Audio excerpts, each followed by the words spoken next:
They said Lagos was the city where dreams wake up.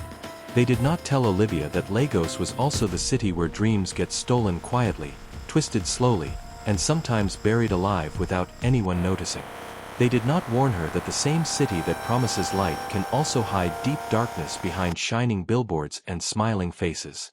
The day Olivia stepped into Lagos with her small, tired bag and her heart full of big, stubborn hope, she did not know that every choice she would make from that moment would either pull her closer to light, or drag her deeper into darkness. She did not know that money can smile sweetly before it destroys completely. Olivia grew up in a quiet village where mornings smelled of wet soil, fresh leaves, and roasted corn by the roadside. The village woke up early and slept early. People greeted each other by name. Life was slow, simple, and honest. Her mother sold vegetables at the small market, waking before sunrise and returning home tired, with dust on her wrapper and pain in her back. Her father died when she was still young, leaving behind silence, struggle, and unanswered questions. Life was hard, very hard, but it was clean. Olivia was beautiful, not the loud beauty that screams for attention, but the soft kind that grows slowly in people's hearts. She was also smart, quick to learn, quick to understand. But poverty has a way of covering talent like thick dust, hiding brightness from the world. Every night, Olivia listened as people talked about Lagos like it was heaven on earth. Lagos is where money flows like water. Lagos is where poor girls become rich overnight. Lagos is where suffering ends. Those words entered Olivia's heart and refused to leave. They danced in her thoughts when she was hungry. They echoed in her ears when her mother sighed from exhaustion. One evening, after her mother cried because there was no money for food, Olivia made a decision that would change everything. "I will go to Lagos," she said quietly, but firmly. Her mother held her hands tightly, her eyes full of fear and love. "Lagos is not kind to desperate people," she warned. But Olivia had already packed her dreams. Lagos welcomed Olivia with noise. Cars shouting, horns screaming, people rushing as if time itself was chasing them. Buildings stood tall, confident and proud, taller than Olivia's confidence, taller than her courage. At first, she was excited. Everything felt new. Everything felt possible. She worked as a shop assistant. The pay was small. The stress was big. The insults were many. Every day, she stood for long hours, smiling through pain, counting coins that never seemed enough.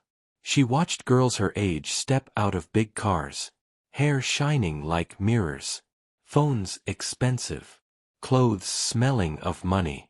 Men followed them with respect, opening doors, calling them Madam. Olivia began to compare. "Why not me?"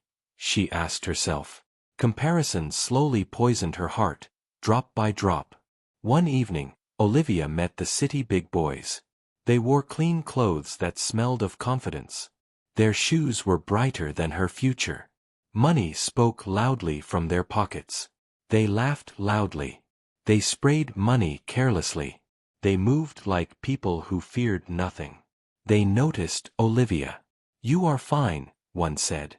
"You just need exposure," another smiled. For the first time since she arrived in Lagos, Olivia felt seen, noticed, important. They took her to places she had only seen on television. They ordered food without checking prices. They paid without counting change. Her heart beat fast, not from love, but from hunger for a better life. But just as quickly as they appeared, the big boys disappeared. No calls. No messages. No explanations. Olivia returned to her small room. Rent was due. Her boss insulted her daily. Her feet hurt. Her spirit was tired. Hunger knocked louder than before. That was when desperation began to talk. Desperation whispers lies.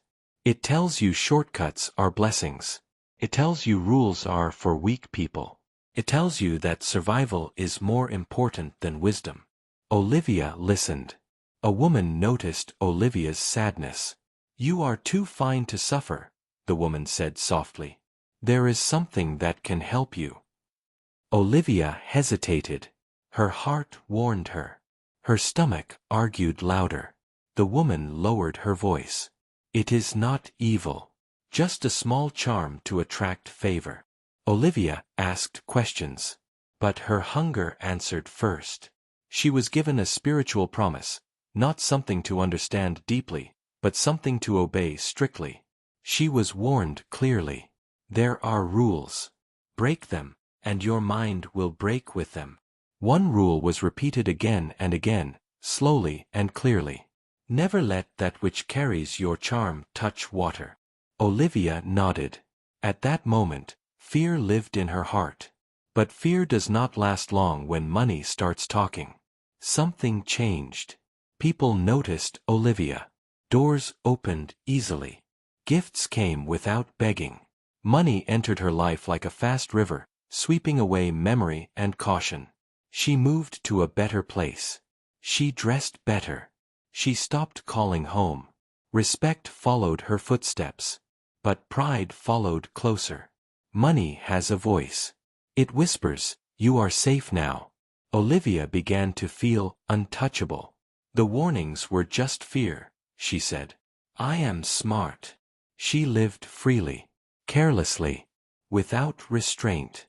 Rules slowly faded from her mind like forgotten dreams. One hot afternoon, Olivia laughed loudly as water splashed near her. For a moment, she remembered the warning. But pride answered faster. Nothing will happen. That was the moment her destiny cracked.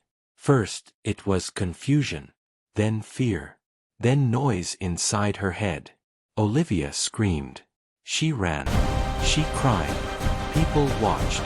Some laughed. Some stepped back. Some ran away. The same city that clapped for her success turned its back on her pain. Money could not save her. The big boys disappeared. The woman vanished. Olivia returned to the village, not as a winner, but as a lesson. Her mother cried until her eyes dried. Her heart broke silently. The village whispered, "This is Lagos success? This is city life." Olivia could no longer speak sense. Her eyes searched for peace that money had stolen. Olivia's story spread, not as entertainment, but as a warning. Young girls listened. Some laughed. Some feared. But wisdom always begins with listening. Life lessons. Money without patience is dangerous. Shortcuts steal more than they give. Desperation makes promises that destroy futures. Lagos did not ruin Olivia. Choices did. Not all opportunities are blessings. Fast money comes with fast destruction. Self-respect is greater than riches. Obedience to wisdom saves lives. Poverty is not shame, but desperation is dangerous. Moral of the story: the price of shiny things. Not everything that shines is a blessing. Some opportunities look attractive on the outside, but carry hidden destruction within. Desperation weakens judgment.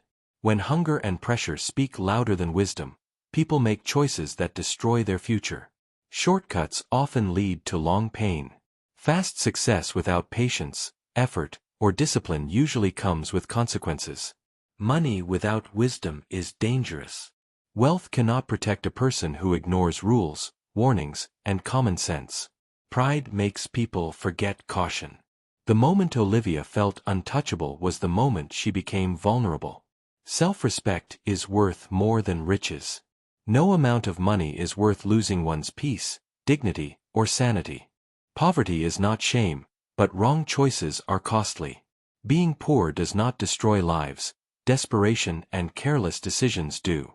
Every choice has a price. Some prices are paid with money, others with peace, health, and destiny. Final lesson.